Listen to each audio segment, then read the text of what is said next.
Hi, everybody. Thank you so much for being with us today. Hope we're going to have a good time. I think we are.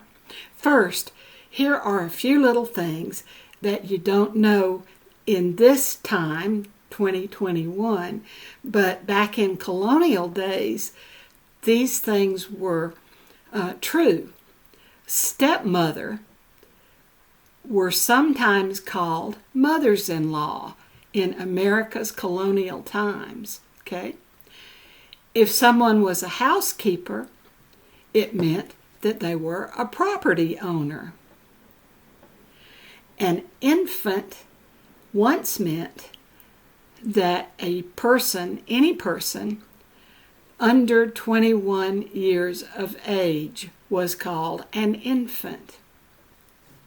Domestic, that once meant a housewife. Mr. in the early days was applied only to men of wealth or great education. And the word tithings once meant towns. In 1619, there were about 100 children from London, England slums who were sent as apprentice workers to Virginia. Many of these children grew to become founders of plantations, businesses, universities, and library. So, if you run into a dead end with in your genealogy with people in about that era, 1619, it could be that you descend from one of these 100 children. Genealogy is made to drive us nuts. Did I remember to tell you that before? Now remember, what we're doing is we are talking about Gaelic with a southern accent, and this is a speech that was given to me by my friend Donald MacDonald. And Donald's wife was a native Gaelic speaker. She had to earn the iron-hard tongue of the Sassenach. And that's what the Gaels have always called the English. And it was a foreign language to her. And he says when she and I lived temporarily in North Carolina, her ears could pick up the cadences of Gaelic in the rhythms of our slower southern speech.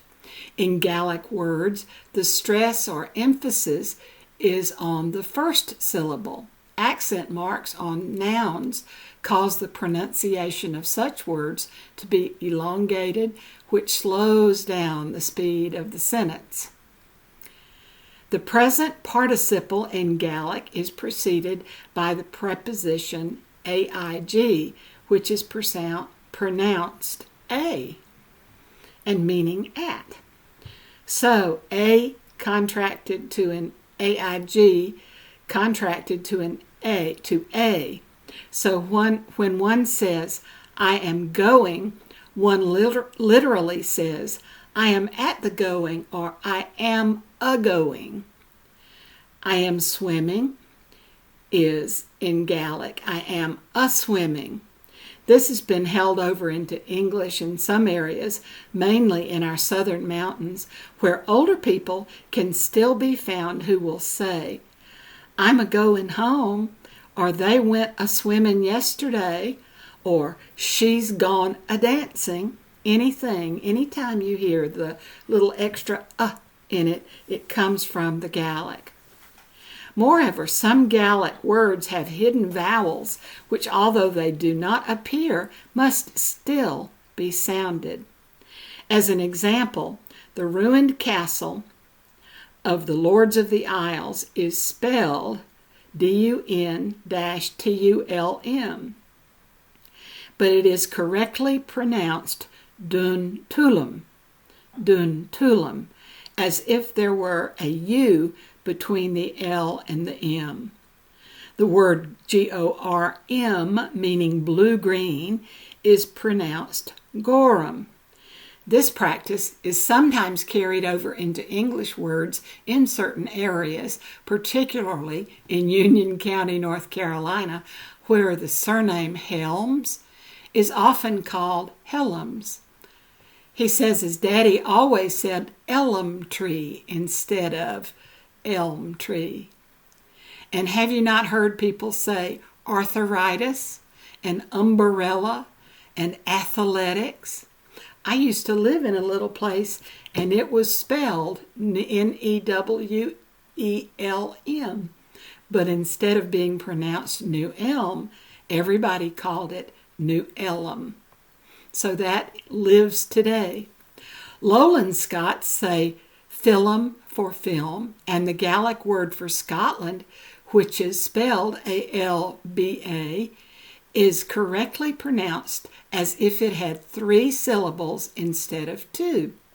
There is an unwritten vowel between the L and the B, hence Alapa, the B having the sound of a P, with the accent on the first syllable. So when you see Alba, you know to correctly pronounce it Alapa. Hey, Beth. Oh, Tom, yeah? I've got a pun for you. Great! How far is it from New York to Philadelphia? Let me think about it. Maybe about 95 girls. What kind of an answer is that? Well, yesterday you told me that a miss was as good as a mile. Hope you'll join us again next time. Thank you for being here today.